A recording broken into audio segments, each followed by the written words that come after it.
This is WBSM On Demand. It's time for South Coast Now with Chris McCarthy. Streaming live on WBSM.com and the WBSM app. Call 508-996-0500. Text us using App Chat on the WBSM app. Now, Chris McCarthy.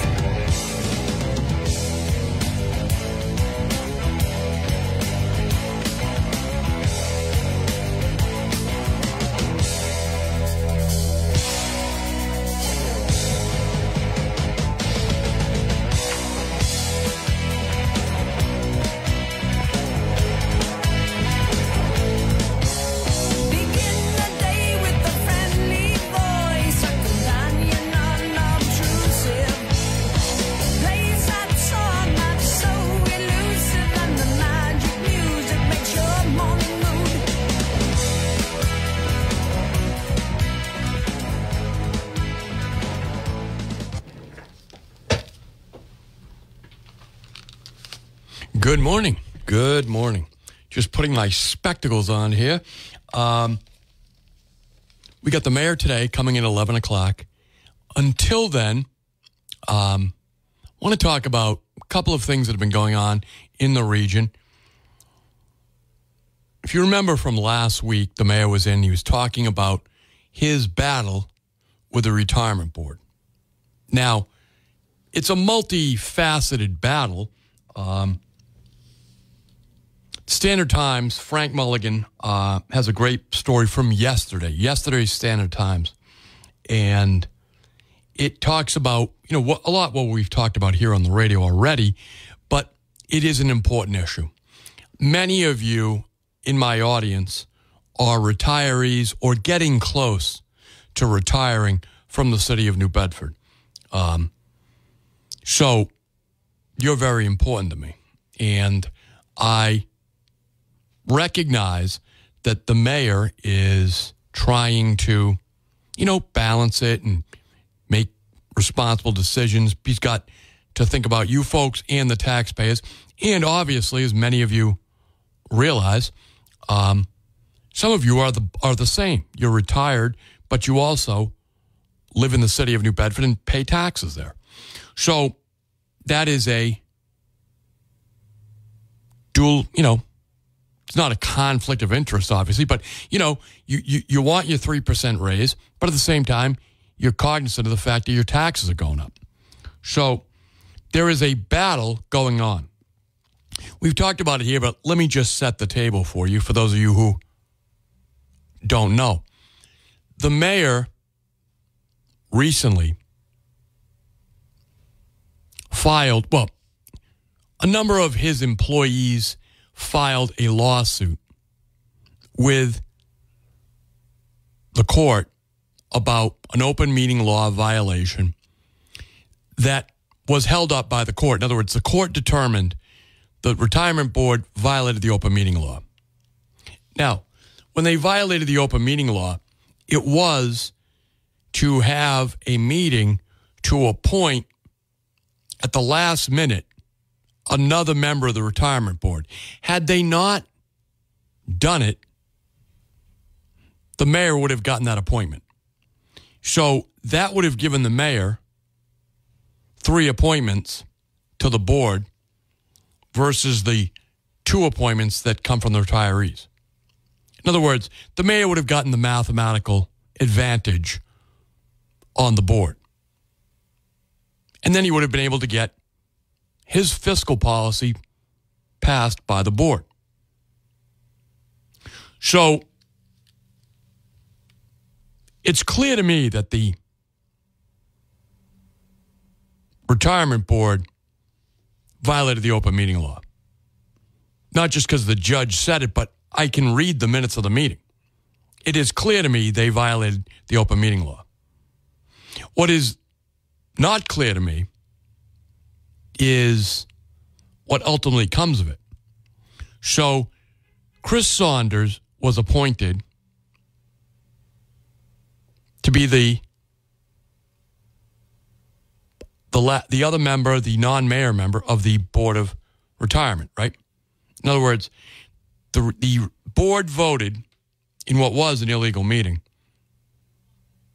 to place Chris Saunders. Chris didn't vote for himself. He was not part of that meeting.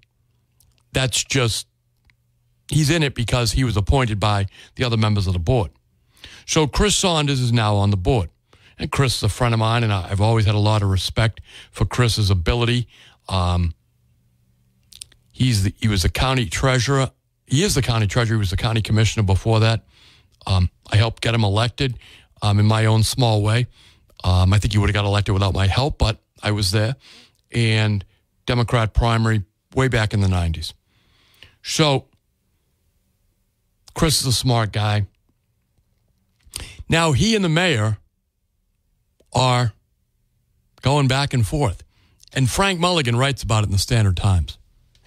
So what it all comes down to, and the mayor has talked about it here on the air, are the taxes, right? It is, how much can you, the taxpayers, afford to pay?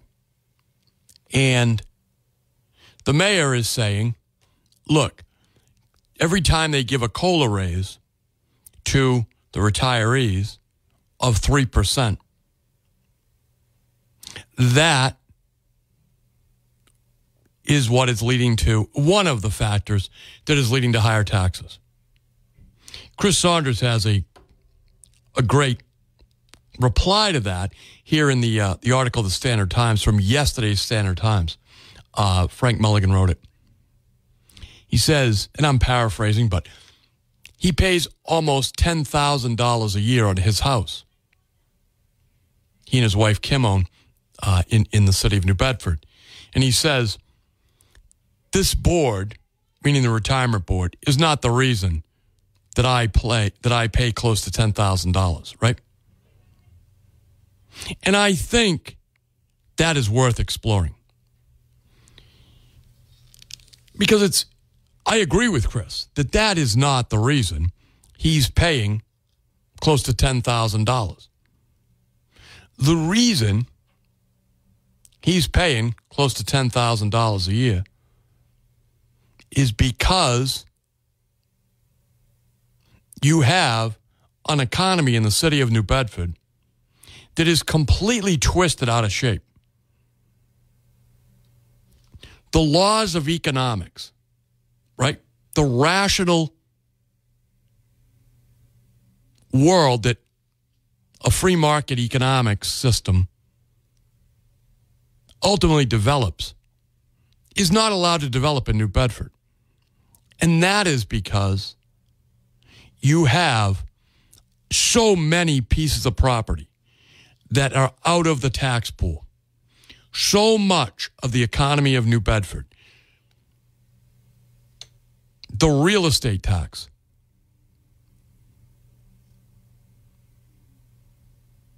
the pool is shrunk down so much.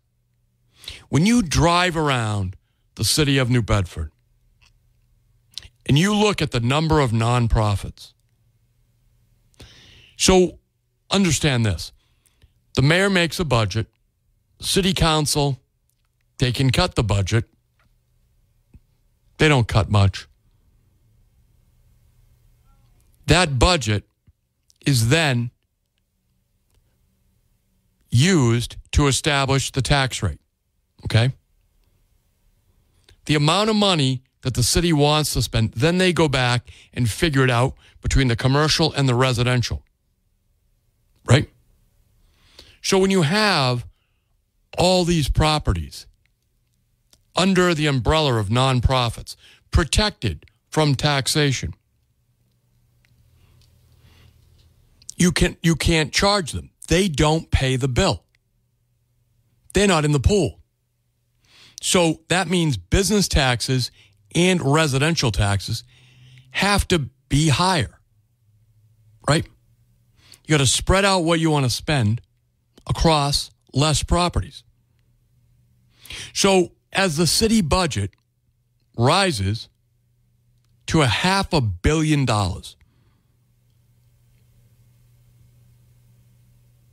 for health care, retirement, right? Retirement funds, health care, and obviously the regular operating budget. And you have a shrinking pool of people who can pay, who are willing to pay. Well, obviously, the people that are going to pay have to pay more. It's like when you go out to lunch with me. I'm not paying, so you're paying more. Right?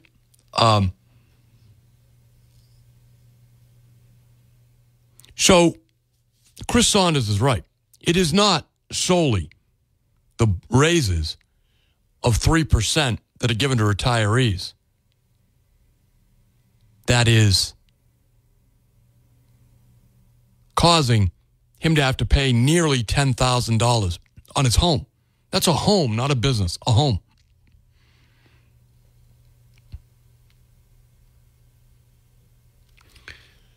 Your city council continues to subsidize, with your tax dollars, nonprofits. I talked a lot about it yesterday, but again, it is so crucial for you folks to understand. Many of your city councilors, quite frankly, have no idea what they're doing. I mean that sincerely. It's not an insult. It's an observation. If it's insulting, then learn to do something better, right? Then understand the process. There is no way that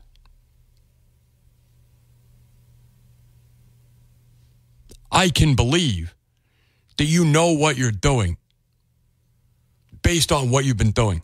In other words, if you do know what you're doing, then you are a scoundrel. You're sinister. You are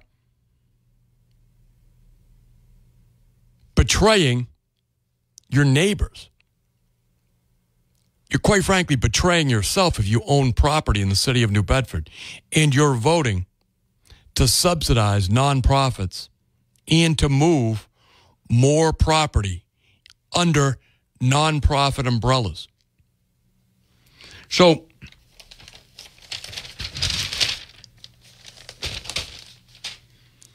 we're talking about, for instance, the sober house that the YWCA is manufacturing, right? They're creating apartments. Now, they need revenue. I looked, as I told you yesterday, I looked at the IRS filing of the YWCA. They're paying their staff, their executive director, a lot of money, and their revenue is dropping. So they're moving into the sober house business. Now, is that good? I don't think so. Can they do it better than maybe other people? That's probably true.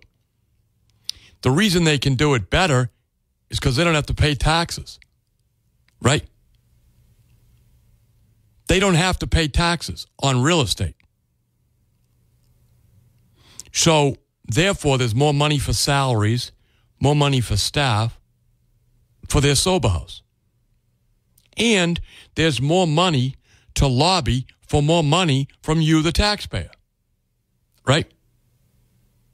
In other words, they ran a sophisticated lobbying operation to secure the $100,000 they're going to get from the CPA for their sober house. Your city council finance committee of the whole, voted for it, with one exception, Leo Choquette, Ward 1 city councilor. All the rest of the city councilors voted in the affirmative. Now, the final vote is coming up. So there is one more bite at the apple. There's one more opportunity for the city council to say no. Now, will it stop that property from being on the rolls as a nonprofit? I doubt it. They're too far down the road. But it certainly will send a signal to everybody else that New Bedford is taking a stand. But to give them a subsidy for a sober house, as I told you, I spoke over the weekend, rather, with an attorney who's fighting on behalf of the city. Well, he's not representing the city. He's representing his own interest and other property owners to stop a sober house. He told me this is a real problem for his case, right, against sober houses. If the city doesn't want sober houses, why are they subsidizing them? So your city council is sending a crazy message. Unless many of them on the city council like sober houses. So I also think many of them don't even grasp what's going on. They were subjected to an extremely sophisticated lobbying operation, and that's it. So 508-996-0500, that's how you can get on the program.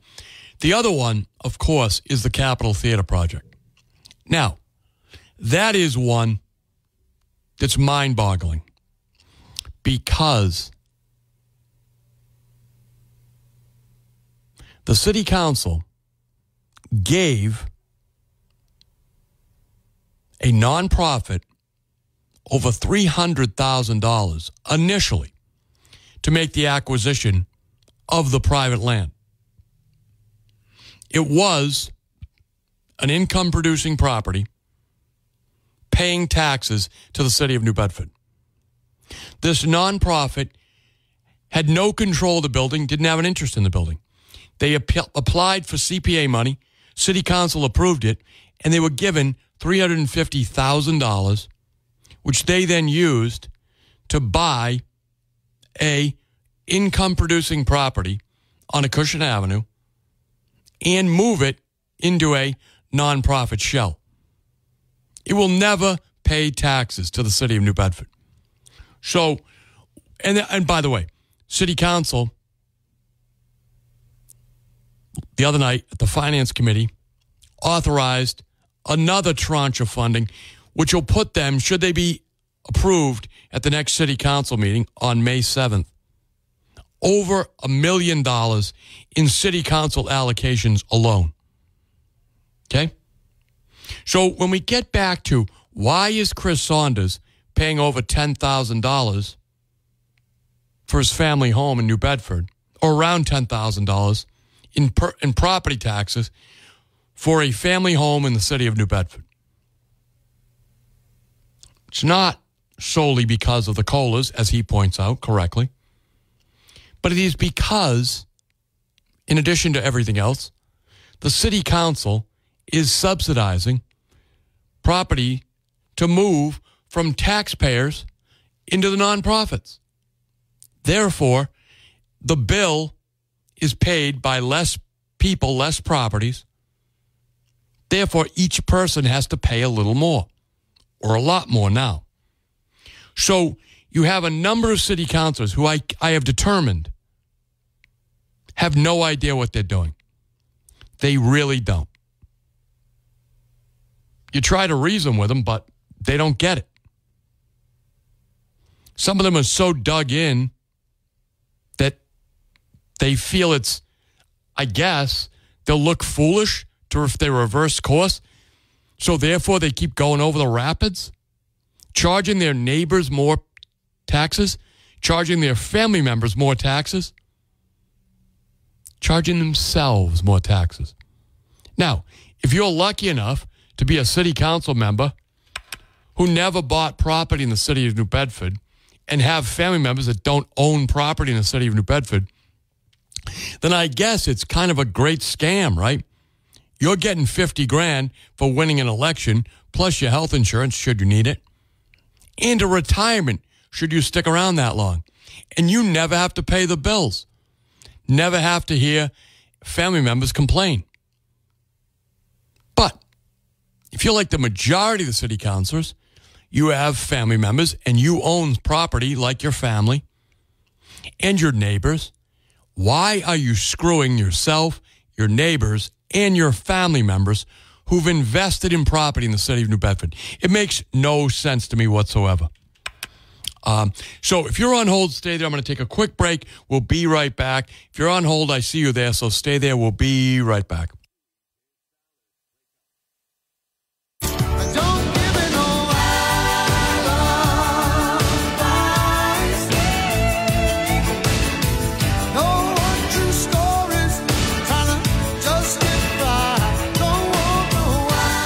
Good morning. Welcome back to the program. Looks like the sun is coming out here in Fairhaven. That'll be a nice change. I don't know, though. We'll stick around. We'll find out, right? I'll be here till noon. The mayor will be here at 11 o'clock.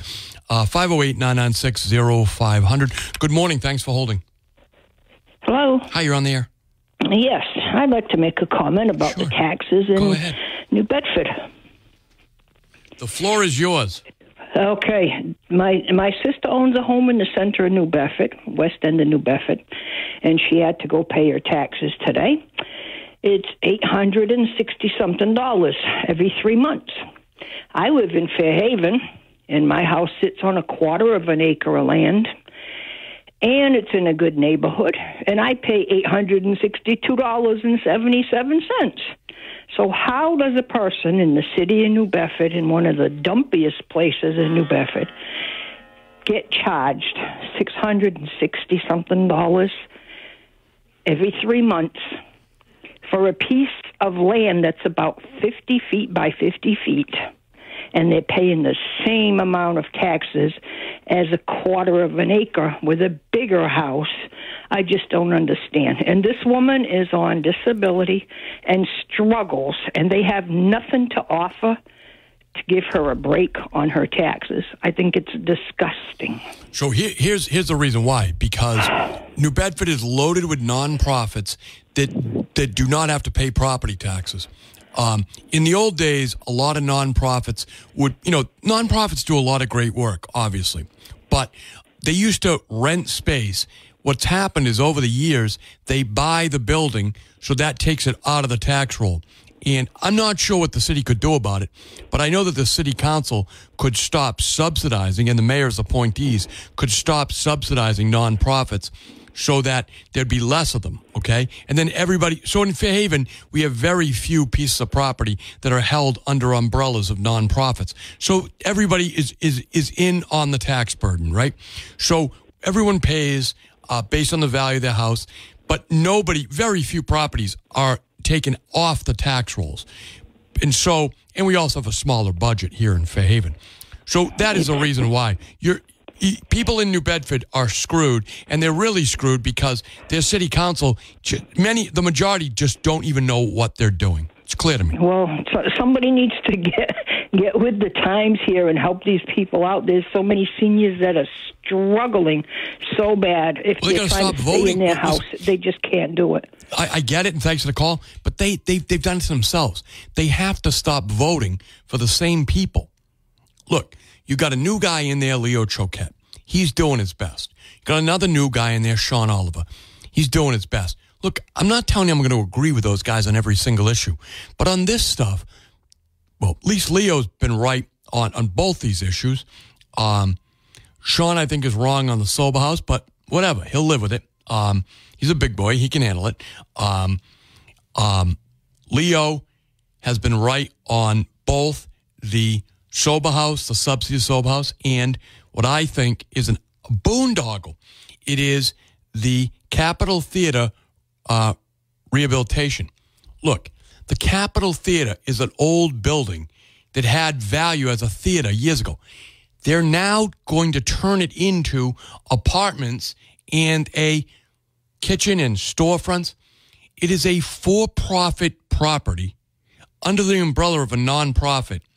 They're going to compete with all the other tax-paying entities around the city in that neighborhood, okay? But they don't have to pay taxes. So, to me, the city council is just outrageous. I have done this a little bit. I'm going to do it a little more today. I'm going to play a couple of clips from the other night's meeting so you can get a sense of what I'm talking about. You tell me if you think these appointees of the mayor, paid employees of the city, one of them's a paid employee, the other one's an appointee, and the city councilors, all of whom are making $50,000 per term, plus health insurance, plus a pension, credits into the pension system, okay? I want you to listen to this dialogue. Tell me if you think these people really know what they're talking about, or if they've really read the material they've had for years been voting on this project, all right? Let's go to the Capitol Theater discussion from the Finance Committee.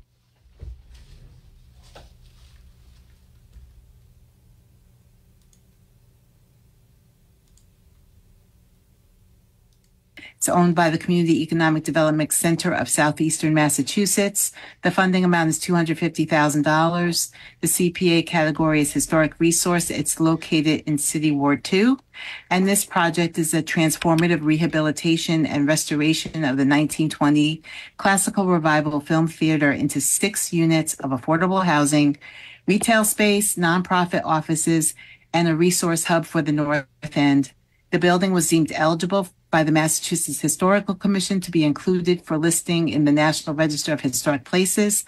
And this recommendation will fund the interior restoration of the historic lobby, ticket booth, and theater entrance. And this project has received funding from the CPA. This is their 4th time coming to us. Doesn't mean, this is a good thing. This is a very good thing. They came to us for the acquisition. They came to us for $200,000 in FY20 for the roof. And they came to us in FY23 for the exterior rehabilitation. So far, they've received $820,827.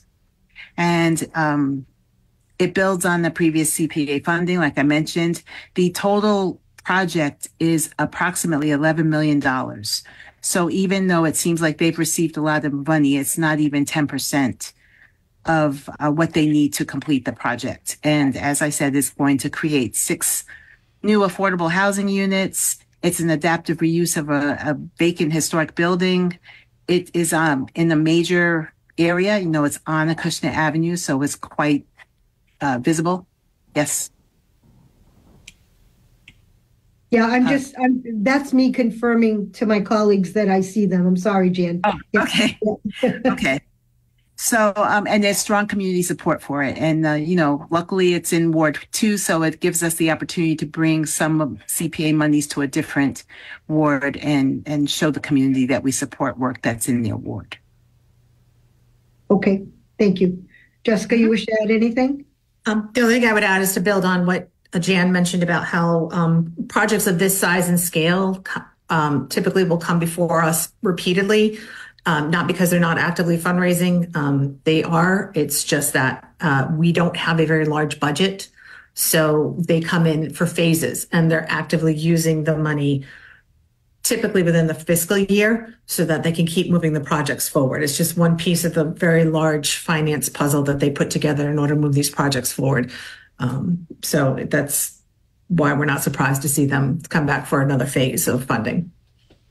Thank you. So here's the thing that you heard there. They funded the acquisition. That is the original sin here, all right? In other words, this nonprofit would not be able to even get involved in this project except that the mayor's appointees and the city council funded the acquisition of the property. Why in the world would a city council and the mayor's appointees approve giving the seed money, $300,000, to buy a building that is an income producing property that will not pay taxes to the city of New Bedford and will compete with the for-profit businesses on Acushnet Avenue in that neighborhood that do pay taxes, right? They'll compete with the landlords that do pay property taxes. They'll compete with the retail that do pay taxes. And in what universe does a nonprofit that's never done a major restoration before be given public money to do an $11 million reconstruction of a property in the city of New Bedford? Does it surprise you that it's way over budget? Does it surprise you that the budget keeps ballooning? Does it surprise you that, the roof didn't, they need more money because the roof, they bought the building and the roof collapsed, and then they bought the building and had asbestos in it? Did it surprise you they didn't know what they were doing? And that you who funded the acquisition are going to have to keep funding more of it? I mean, this building will never share the tax burden that you do. Never. Never. It doesn't matter how big and how much they improve the building, right? They will never share the tax burden that you share. So your taxes obviously have to go up because this building doesn't pay taxes. It used to pay taxes, but the city of New Bedford, the city council, with the exception of Leo Choquette and Sean Oliver, have funded the acquisition and continue to fund this. This is the fourth time they've been in front of the city council for funding. Oh, and by the way, the mayor gave them $1.6 million out of ARPA money to a building that will never share the tax burden with you folks. Will they call the police when they need to? Will they call the fire department when they need to? Will they call an ambulance when they need to? Will they pay for any of it? They will not. You will pay for all of it. So when I tell you that the city council has no idea what they're doing, this is what I'm talking about. With the exception of the councilors I've singled out. Now, the councilors who have voted for this still have an opportunity. May 7th, they can reverse themselves. They only voted in the Finance Committee to approve it. But May 7th, they can come to Jesus, road to Damascus conversion, and say, I'm not voting for this. They still have time to do the right thing. As a taxpayer, for their neighbors, for their family that own property. Look, I know Ian Aber owns property in the city of New Bedford. I know his mother does and his stepfather. He's got other family members that own property in the city of New Bedford. I don't know how he can vote for this. Joe Lopes owns property in the city of New Bedford. His family does. His neighbors certainly do in Ward 5. I don't know how he can vote to subsidize this property, to give them more money. I just really don't know how city councilors can screw their neighbors like this, because their personal tax bills are going to go up because of this type of ridiculous economic policy. I got a bunch of people on hold. Let me go to these people. Good morning. Thanks for holding. Good morning, Chris. How are you today? I'm doing well, my friend. How are you? Oh, it's raining again, but it's clearing, but it'll probably rain again. So who knows? I didn't really dive into this over the last week while you were talking about it, but I did listen to that last clip you played, which I think was Linda Morad, right? At the very end, it was Linda, yeah.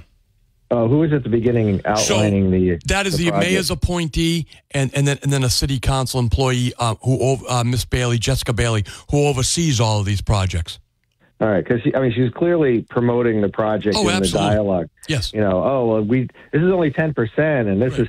But so, from what you said or what she said, there was a nonprofit office there, 4+ low-cost housing units and retail, which.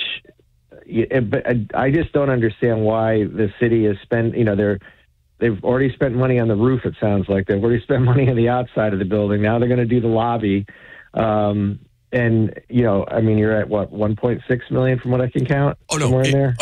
It's more than that. Way more. It's over with this tranche of funding, it'll be over $1 million. There's an additional 1.6 from the mayor. There's brownfield money from the city. There's a historic tax credit from the state. It's just they're looking for a total of 11 million, but I guarantee you it'll be closer to 20 when they're done. But doesn't this set a precedent of how the city does business in this fashion? That if you've done it once and everybody's happy and has a cocktail party at the end of this whole thing, that they do it again. Of course. Because they look for ways to, government is smarter than the independent market or the open, you know what I'm saying? Yes. We can win, pick and win, winners and that's what Obama was promoting when he went to Solyndra and things like that. So right. This is just a smaller version of that. I mean, they better turn this around pretty quick and focus on other things that bring in revenue, reduce costs, all the things you need to be doing in government. Because that lady that called in about the taxes, basically it's overhead that creates the tax roll. I mean, you can always say, like you said, there's properties that aren't producing taxes, but when you have to add up what the expenses are, there's overhead. And where are they cutting the overhead to reduce the burden before they get to starting to renovate a house that they, or the city owns now, or the city is investing in that they don't own, but who knows? No, thanks for the call, my friend. No, listen, I got to take a break. If you're on hold, stay there. If you'd like to get through, you can. I've got a couple open phone lines at 508-996-0500. Stick around. We'll be right back.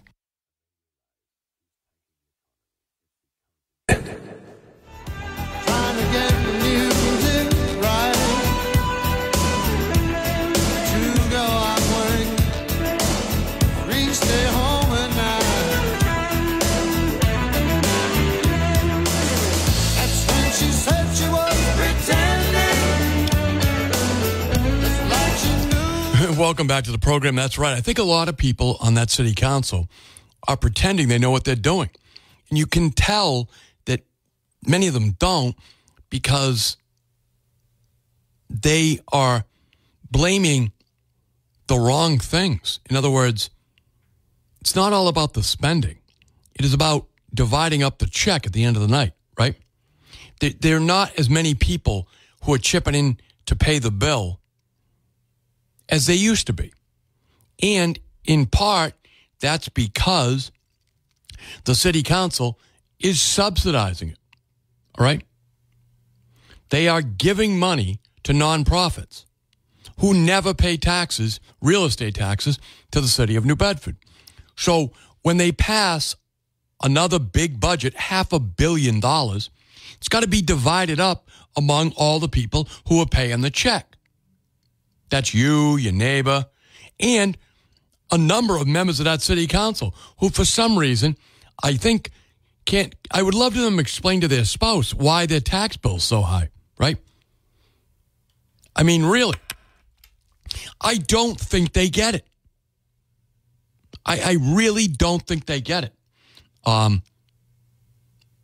So I would say that you've got to make some changes. Look at Leo Choquette. That's a change. Leo's standing up for you guys. Sean Oliver, that's a change. Now, Leo beat somebody. Sean ran in a special election because Hugh Dunn had moved on. But change is good. Change is good. And the thing is that many of those other councilors, when they got on the city council, they got sucked into the inertia, right? Nobody teaches you what to do on election day. That it's easy to win an election. Believe me, I've done it. But it's also easy to lose one. I've done that too. But what I'm saying is that governing is hard. It's not as fun as going around and seeing your name on all kinds of signs and shaking hands and all that fun stuff and making promises. And it's hard to govern. And it's clear to me that nobody teaches anybody when they get on that council. And I also know that when you get on that council, there are other people on that council who tell you, sit down and shut up. Keep your mouth shut. They don't teach each other anything. So there's this. Oh, and by the way, I know that some of them have tried to teach others, and they don't want to hear. There are people on that council that know what they're doing. They're ignored, or they get in their own way. I'm just hoping that maybe some of them will figure out a way to get over their petty differences and recognize they're in this together, particularly those of them who have friends and family and themselves a tax bill from the city of New Bedford for real estate, right? Real estate. Good morning. Thanks for holding. You're on the air. Hi, Chris. Hi. So I don't think people in New Bedford seem to understand, like, when you look at the other cities around here, Raynham and Taunton and Wareham, Fall River, they have all these big anchor stores. I think people in New Bedford think, oh, we have those, but we don't. Dartmouth does. Fairhaven does. We don't. Right. We have Family Dollar, Dollar Tree, Dollar General, McDonald's, Burger King, Wendy's. Those people go everywhere. Taco Bell. They go everywhere. They go to the suburbs. They go to the cities. But when you go to other cities, you've got Walmart, you've got Target, you've got Kohl's. All these big stores don't come here. And those are all big tax-paying companies that we're not getting because we have so many nonprofits and so few big-paying things. Everybody's got to pay more. And I don't think they understand, I can go to Target and I can go to Walmart, but not in your city you can. Correct. And there's a problem. When you have a mayor or a town council or anybody, and they don't have any anchor stores. Hello? Yeah, your phone's breaking up. If you want to call back, you can. No, she's making great points, right? And again, a lot of nonprofits do good work. But the problem here is that you're giving a nonprofit cash from city taxpayers to redo their property, which will then compete with tax-paying properties. This is a really bad economic policy. When this building on Acushnet Avenue gets brand new storefronts, brand new apartments, and a brand new commercial kitchen, those properties will then compete with the taxpayers on Acushnet Avenue who have storefronts that they had to pay for. Right? Why would you have your store in an old storefront when you can move it over to the nonprofit and maybe they can even pay less rent, right? Or why would you stay in your apartment on Acushnet Avenue when you could move down the street to the nonprofit's apartment, which is brand new and probably cheaper because they don't have to pay the exorbitant real estate taxes? This is the policy the city council is laying out. And they're subsidizing. And they're wondering why the tax bills and all the people left paying the bill are getting so high. They vote a larger budget every year on fewer properties. It's outrageous. We got to take a break. We'll be right back.